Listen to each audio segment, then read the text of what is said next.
mina olin ristitud ja tead, kui ma sinu Avama silmad esimest raamatut lugesin ja sinna religiooni osani jõudsin ja loen, silmad lähevad suureks, loen edasi ja järsku ma tunnen, mul hakkab siit nagu kõrvetama või kuumaks läheb ja ma vaatan lihtsalt, mul oli rist kaelas.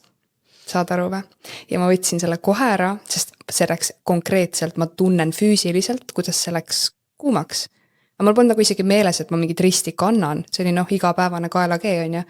Ja ma loen ja ma issand, hakkab see nagu kohale kõik jõudma, mis siin tegelikult toimub, sest see Avama silmad raamat avaski mu silmad. Enne seda ma nii-öelda magasin ja ma loen ja ma tunnen, et kuidagi imelik, mis siin on ja vaatan, võtan ära.